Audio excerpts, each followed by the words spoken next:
Hey, it's your girl, Miss Rena, baby. How you doing? How you doing? Y'all know y'all ready for that Bugetto motivation. And it's Wednesday Wisdom. And like I always say, it's not necessarily about my wisdom, simply my opinion. Well, today, y'all thought I was about to come on this camera looking good again like I did last week. Last week was Halloween, so that is why y'all caught me looking nice, okay? This is back to the normal, real and raw with Miss Rena, baby, because this is real and raw with me, okay? And it's cold in my house because it's cold outside, and I like to walk around in sweaters when it's cold. Like, I'm a sweater girl in the wintertime in the house. Just, like, comfy. Even sometimes I'll sleep with a sweater. So weird, I know. Anywho, today's topic is going to be about friends. I've touched the topic of friends before, but I'm going to touch it in a more complex way. And today I'm about to preach. Like, I'm about to preach. So y'all need to listen up, okay? What I want to talk about with friends is how many of us have them. Like, genuinely, sit back and think about how many friends do you have, okay? And by the end of this message, I want you to sit and think about how many friends you have. Again, because the number may change, okay? What is a friend?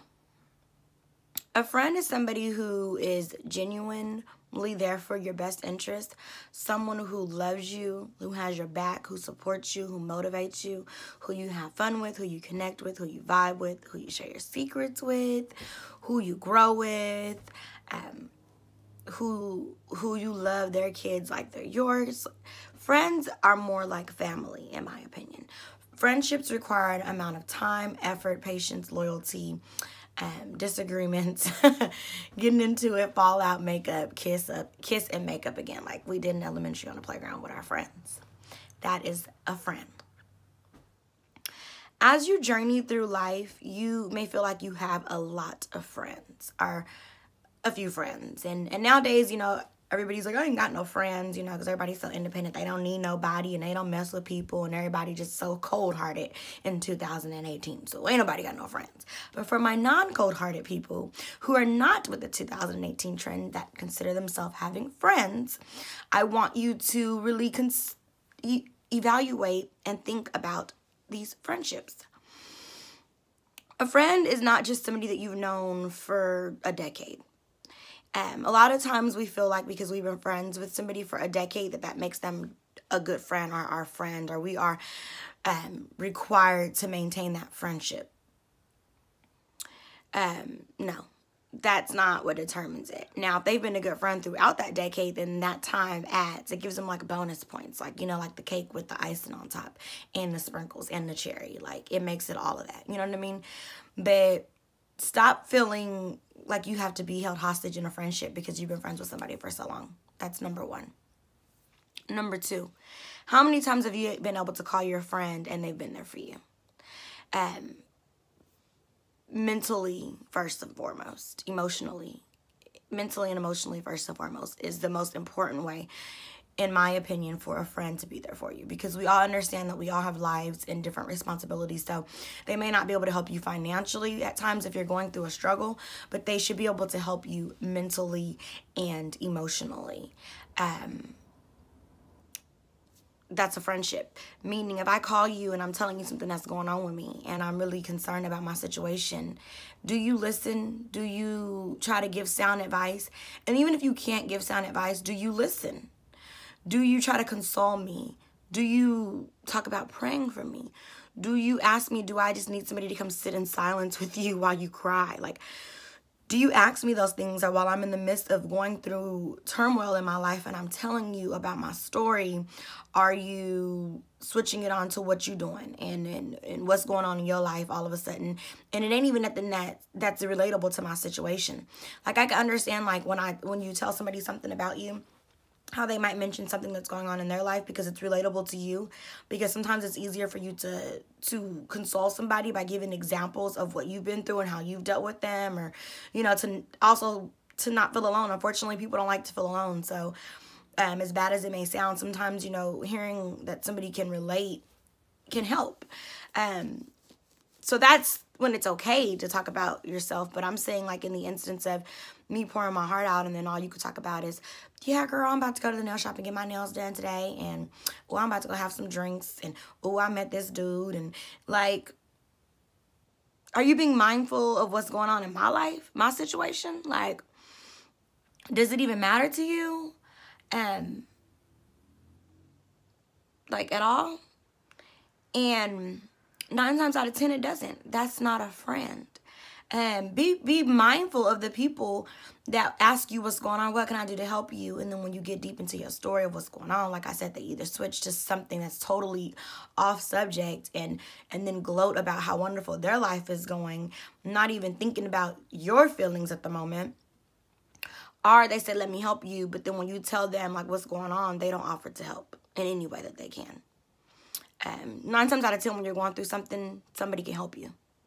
They may not be able to help fully, but they should be able to help a little bit. And an inch is better than nothing at all. So be very, very, very mindful of that.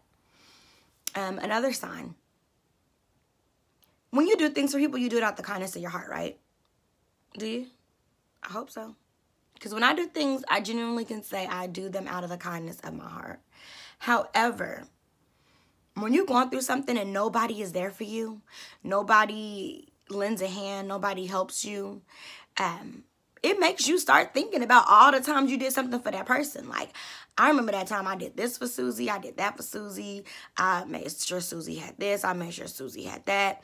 But it's me going through a storm right now. Like, it is raining cats and dogs in my life right now, and I can't recall Susie even offering to do this.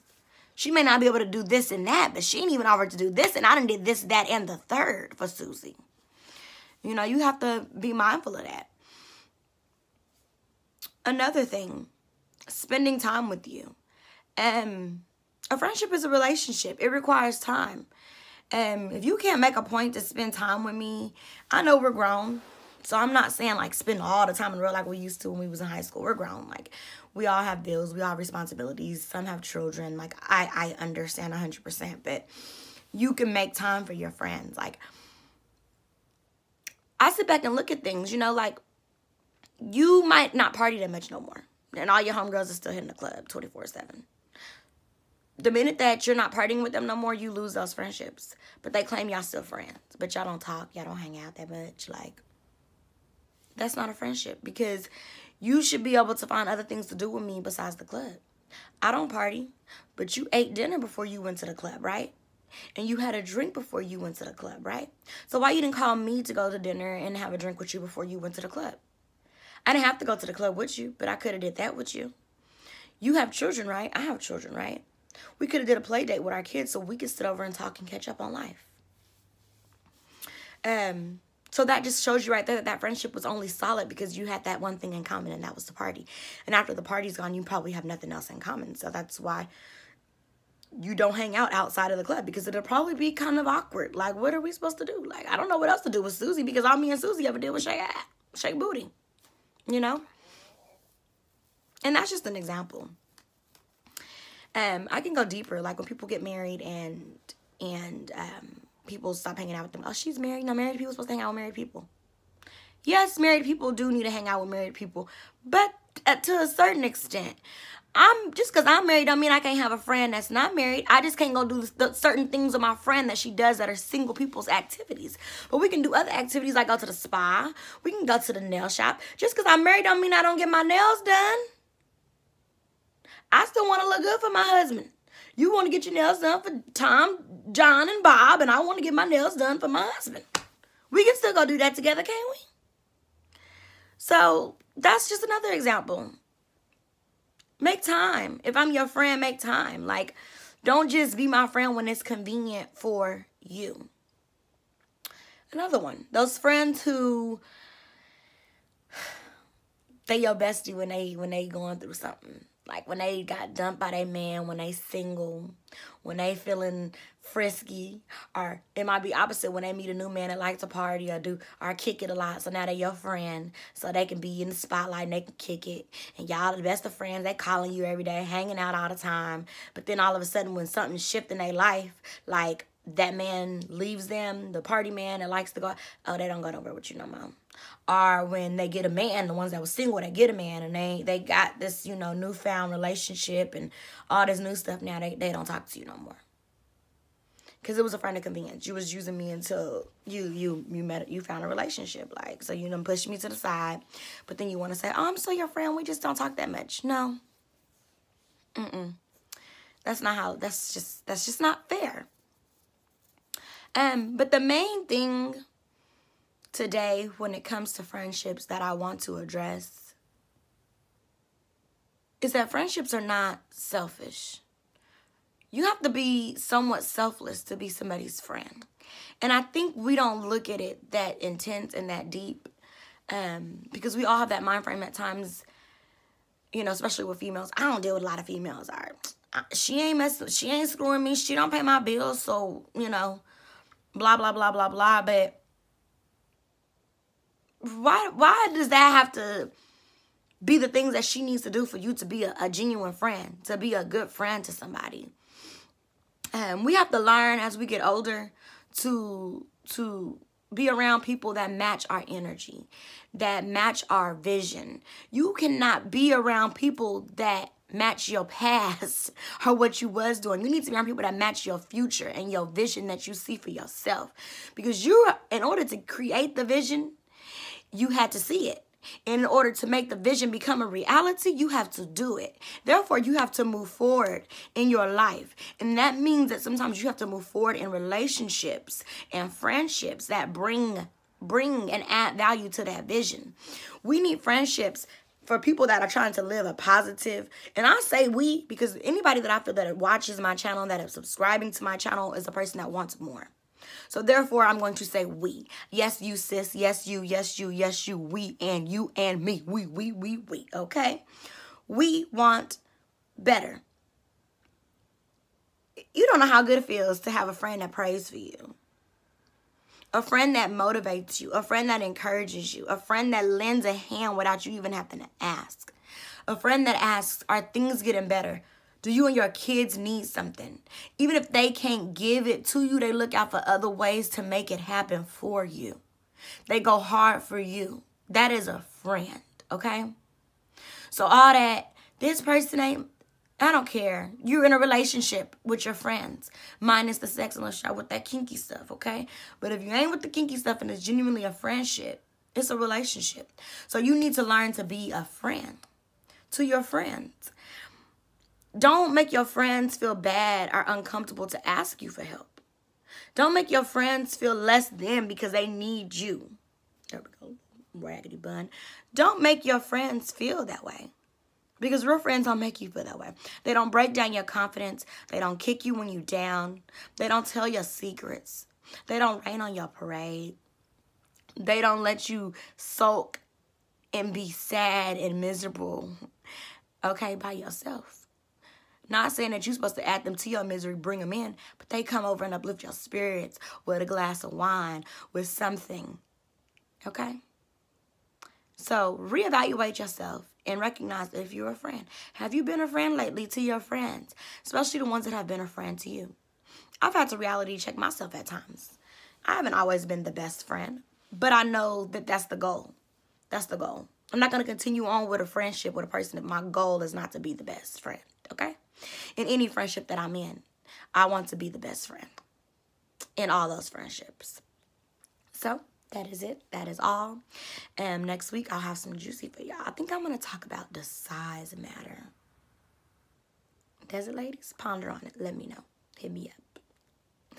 Well, don't forget to subscribe, thumbs up, and ring the bell so you know when I'll be talking again, because you know I love to talk. And don't forget that it is Wednesday, hump day. So if you humping, hump it up, wrap it up.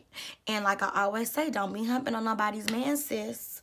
Unless, no, I'm just kidding. No, I'm just kidding. But don't forget to follow me on all social networks. Snapchat, Daddy D, because I'm Zadi, baby. And follow me on Instagram, Miss_my bun's coming out, Rena, baby. Toodles and my noodles on this hump day, hump day, hump day, hump day.